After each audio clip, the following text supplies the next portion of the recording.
Hello दोस्तों, कैसे हो आप सब। आशा करता हूँ आप सभी बढ़िया होंगे। दोस्तों, आज मैं आपके लिए लेके आया हूँ टॉप 10 पॉइंटर्स जो आपको सीए फाइनल एग्जाम्स को क्लियर करने में हेल्प करेंगे।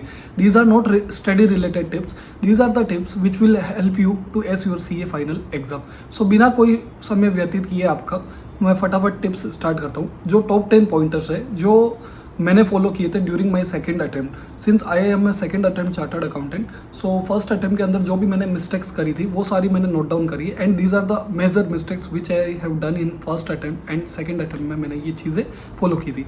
सो आपको बहुत ही सही लगेगी टिप्स। होप सो आपको वीडियो भी पसंद आएगा। प्लीज़ बने रहिए मेरे वीडियो के साथ। एंड अगर आपको लगता है कि वीडियो काफ़ी लंबा है तो आप 1.5x या 2x पे भी देख सकते हैं, लेकिन these are the top 10 pointer which you should know, you must know. And मैंने ये टिप्स को पीडीएफ के अंदर भी आपको टेलीग्राम चैनल के अंदर मिल जाएगा, मेरे टेलीग्राम चैनल के अंदर, जिसका लिंक मैंने डिस्क्रिप्शन के अंदर दिया हुआ है, तो आप वहाँ पे भी जाके देख सकते हो। सो फ्रेंड्स, सबसे पहले हम लोग बोलते हैं कि सबसे पहली मेरी टिप है प्रायोरिटाइज टास्क। सो बेसिकली मैं क्या बोलना चाह रहा हूँ कि भाई जो भी आप सीए फाइनल के जो भी पेपर या सीए इंटरमीडिएट या सीए फाउंडेशन जो भी आप पेपर दे रहे हो, जो भी आप एग्ज़ाम दे रहे हो, सो आपको ये पता होना चाहिए कि मेरे टॉप 10 टॉप इम्पोर्टेंट टॉपिक्स कौन कौन से हैं आपकी सब्जेक्ट से रिलेटेड।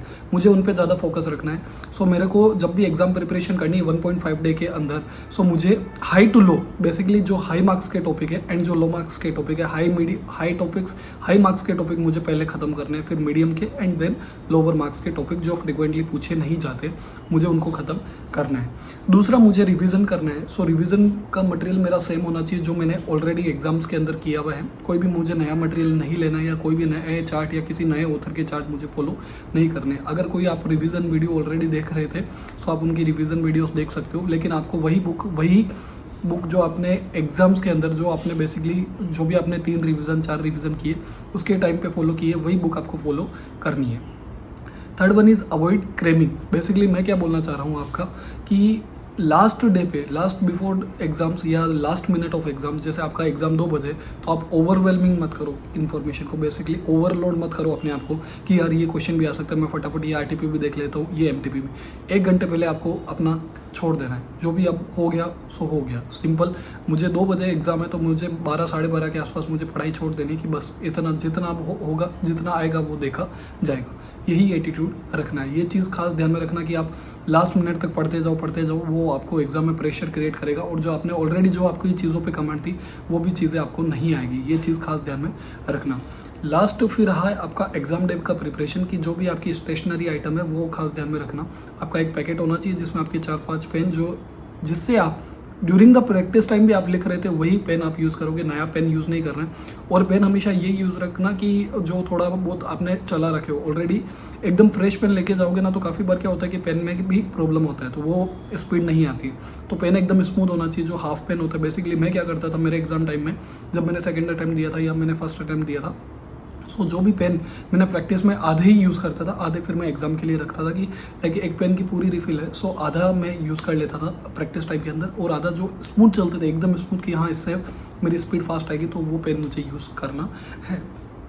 स्टे रहना है पॉजिटिव रहोगे उतना ही बेटर आपके लिए फ़ायदा होगा। कि कोई फ्रेंड आपको नेगेटिव टिप्स दे रहा है कि यार नेगेटिविटी, यार इतना एग्जाम में डिफिकल्ट आएगा, ये पेपर इतना डिफिकल्ट आएगा, कैसे करेंगे, क्या करेंगे, वो सबसे दूर रहना है। जितना आप पॉजिटिव एनवायरनमेंट में रहोगे, take blessing from your parents, go to temple, जहाँ से आपको पॉजिटिविटी मिलती है। ऐसा नहीं लाइक मुझे पॉजिटिविटी मिलती थी, like I use to watch Taarak Mehta Ka Ooltah Chashmah. मैं एक एपिसोड लाइक मैं एफआर के पेपर से आया, देन मैं एसएफएम के अपीयर होने से पहले मैं लाइक तारक मेहता का उल्टा चश्मा या जो भी मेरे फेवरेट शोज़ है मैं उनको देख के एक आध एपिसोड देख लेता था, जिससे मेरे को थोड़ा स्ट्रेस को रिड्यूस करने में हेल्प मिलती थी। ठीक है, मैं किसी भी फ्रेंड से बात नहीं करता था, वो बेटर रहेगा आपके लिए। स्टे रहना पॉजिटिव। मैं टेंपल जाता था, लाइक मंदिर जाता था जब भी, तो मुझे वहाँ से पॉजिटिविटी मिलती थी। और take blessing from your parents, जिससे आपको, या मैं एक फ्रेंड से हमेशा बात करता था जो मेरा खास फ्रेंड है, उससे मैं बात करता था कि हाँ यार ये करने वाले हैं ऐसा, बट उसमें भी हम लोग नेगेटिव टॉक्स नहीं रखते थे। Review your answer. जब भी आप एग्ज़ाम में सपोज, ये वैसे प्रैक्टिकली पॉसिबल नहीं है लेकिन काफ़ी स्टूडेंट्स का हो जाता है, बिफोर टाइम एग्ज़ाम खत्म हो जाता है। तो ऐसा नहीं कि मैं एग्ज़ाम हॉल जल्दी छोड़ दूँ, मैंने सब कुछ कर लिया, नहीं। आपको जो अप्रोप्रिएट टाइम मिला है उसमें आप क्या करो, फटाफट आपका आंसर्स रिव्यू कर लो। कोई ओपन एंडेड आंसर आपको लगता है कि यार कोई ओपन एंडेड रह गया, ऐसा काफ़ी बार होता है। और एक चीज़ हमेशा ध्यान में रखना, जब भी आप एग्ज़ाम अपीयर कर रहे हो, सो आपको ये कैटेगरी डिसाइड कर लेने की कि मुझे किस फ्लो में करना है, मुझे पेपर का फ्लो किस में रखना है। पहले वो टॉपिक्स ढूंढो, वो क्वेश्चंस ढूंढो जो आपके ऑलरेडी कमांडेड टॉपिक्स है, जिस पे आपकी बेहतरीन कमांड है, उन्हीं टॉपिक्स को ढूंढो और उनके क्वेश्चन ही सोल्व करो। और हमेशा क्वेश्चन ऐसे सोल्व करने के जो इजी पढ़ते हो, पता है, उससे काफ़ी कॉन्फिडेंस मिलता है, क्योंकि इजी क्वेश्चन आपको इजीली सोल्व हो जाएंगे, सो उससे आपको कॉन्फिडेंस भी अच्छा मिलेगा और आप जो डिफिकल्ट क्वेश्चन है उनको भी सोल्व कर पाओगे। तो ये चीज़ें हमेशा ध्यान में रखनी है और उन टॉपिक्स पे आई वॉच रखो। और जो ऑप्शनल टॉपिक है जो आपको एक एग्जाम में छोड़ना है, तो वो आप पहले से डिसाइड कर लो, जो 15 मिनट्स का आपको रीडिंग टाइम में मिलता है। तो वो एक चीज़ खास में ध्यान में रख लेनी है। 15 टाइम को आपको पूरा प्रॉपर यूटिलाइज कर लेना है। और आपको जो लगता है कि हाँ यार ये चीज़ मैं भूल जाऊँगा, जैसे आप अगर ऑडिट का एग्जाम दे रहे हो तो ये चीज़ भूल जाऊँगा, तो वो एग्जाम पेपर में हल्का सा लिख सकते हो आप, थोड़ा सा कि हाँ खाली आपको समझ आए वैसा, ठीक है। वैसे जनरली शायद आजकल एग्जाम के पेपर में आप कुछ लिख नहीं सकते, ऐसा ICAI का रूल है।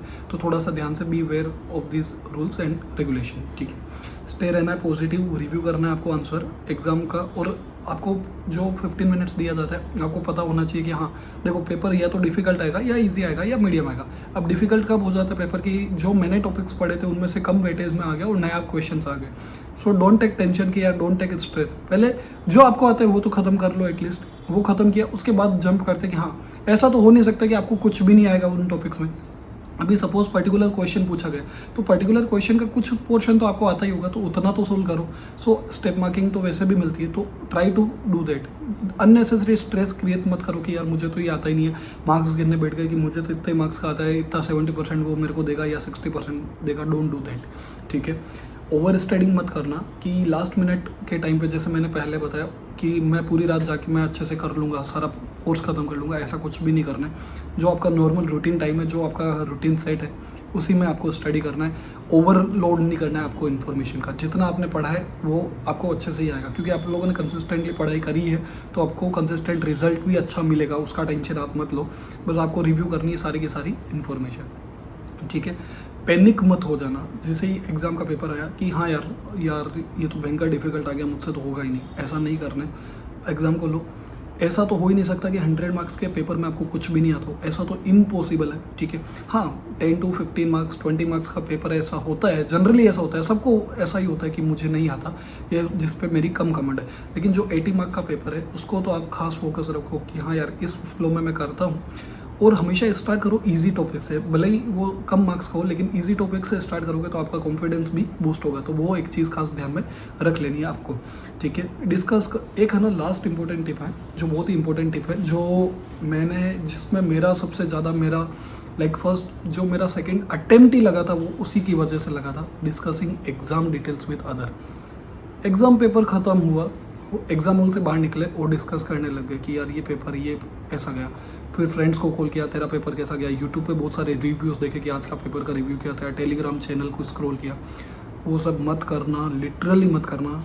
सेकंड अटैम्प्ट में मैंने क्या किया था, जैसे ही पेपर देके आया तुरंत पेपर मैंने पेरेंट्स को दे दिया और मैंने उनको क्लियर कट बोल दिया, मैं कितना भी मांगू आपको नहीं देना है। मैंने मेरा फ़ोन भी even though until and unless मेरे को कोई रिविजनरी वीडियो देखना हो तो मैं उनका फ़ोन यूज़ करता था, अपना नहीं। फ़ोन स्विच ऑफ करके उनको दे देता था कि मैं मांगूँ चाहे कैसे भी करूँ, आप मत देना। और आप ऐसी जगह रख दो कि आपको भी ढूंढने पे ना मिले, ठीक है। ये खास ध्यान में रखना। रीज़न भी होता क्या है कि FR का पेपर दे के आए, उसकी डिस्कस करने लग गए डिटेल, और 2-3 क्वेश्चन गलत हो गए तो आपको हमेशा माइंड में वही घूमता रहेगा और आपके पास 1.5 दिन ही है SFM को प्रिपेयर करने के लिए। सो आपका फोकस शिफ्ट हो जाएगा कहाँ पे, कि मेरा ये गलत चला गया, जो हो गया उसको नहीं, जो आपके फ्यूचर इवेंट है, जो आपका SFM या ऑडिट या लो का जो भी पेपर है जिसका आने वाला है, उस पर फोकस रखना है कि इसको मुझे कैसे अचीव करना है, उसको मुझे कैसे रेस्पॉन्स करना है, उसको मुझे कैसे टारगेट करना है और कैसे कम टाइम में उसको ख़त्म करना है। सो फोकस आपका शिफ्ट होना चाहिए उस पर। अभी जो आने वाला है उस पर आपका फोकस होना चाहिए, जो चला गया उस पर फोकस नहीं होना चाहिए। ये खास इंपॉर्टेंट टिप है, ये अक्सर ते बच्चे करते हैं और हमेशा इसमें फंस जाते हैं।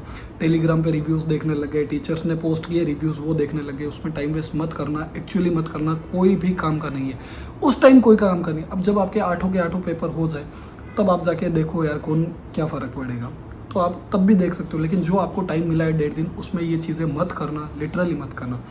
मैंने क्या किया था, ये जो भी मेरी मिस्टेक्स हुई थी, literally I am second attempt chartered accountant, लेकिन अगर मेरा फर्स्ट अटेम्प्ट में हो जाता, फर्स्ट अटेम्प्ट में एंड सेकंड अटेम्प्ट को मिला के मेरे 426 एग्रीगेट मार्क्स थे, बट कोस्टिंग में मेरे 10 मार्क्स से मेरे गया था। रीज़न बिंग मेरे लॉ के काफ़ी एमसीक्यूज गलत हो गए थे। Even though I scored 59 marks in law, but law के काफ़ी एमसीक्यूज गलत हो गए थे। सो मैंने डिस्कस किया अपने फ्रेंड्स के साथ और मेरा रिजल्ट मुझे क्या मिला कि मैं सेकंड अटेम्प्ट चार्टर्ड अकाउंटेंट रह गया। आज मैं भी फर्स्ट अटेम्प्ट बन जाता अगर मैं डिस्कस नहीं करता एग्जाम डिटेल्स, क्योंकि मेरा मेजर टाइम, मेरा कोर्स ही ख़त्म नहीं हो पाया था SCMP का। सो फ्रेंड्स, खास चीज़ें, ये चीज़ें ध्यान में रखना। डिस्कस नहीं करना है एग्ज़ाम डिटेल, चाहे कुछ भी हो जाए, एग्ज़ाम डिटेल डिस्कस नहीं करनी है, मतलब नहीं करनी है, ठीक है। थियोरेटिकल पेपर कैसे करना है, प्रैक्टिकल कैसे करना है, वो आपको ऑलरेडी पता है कि मुझे किस वे में जाना है और किस वे में नहीं जाना है। जो मुझे सबसे पहले आता है मैं उसको अटेम्प्ट करूँगा, ठीक है।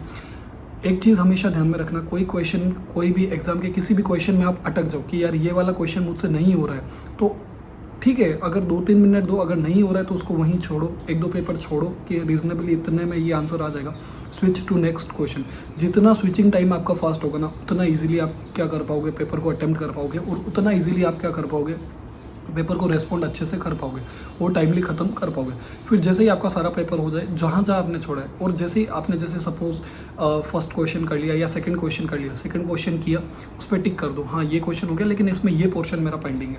सो वो मार्क करके रखना, ताकि आपको क्या हो, ईजिली आपको पता रहे कि हाँ लास्ट मिनट में जो अभी आपके पास 15 to 20 मिनट्स बचा है, तो लास्ट मिनट में आपके जो भी ओपन एंडेड आंसर है उनको जाके आप क्लोज कर पाओ।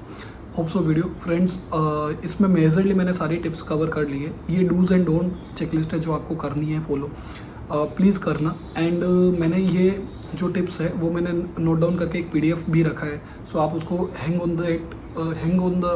प्रिंट कर लो आप PDF को, या फिर आप उसको, ये पॉइंटर्स आप अपने स्टिकी नोट्स में मार्क करके रख लो आपके वॉल के सामने, ताकि आपको क्या रहेगा कि वो, मैंने भी यही किया था सेकंड अटेम्प्ट में, मैंने भी यही किया था कि ये जो मुझे चीज़ें नहीं करनी चाहिए थी वो मैंने मार्क कर ली वहाँ पे, जहाँ पे मैं पढ़ाई करता था वहाँ डेस्क पे मार्क करके रख लिया।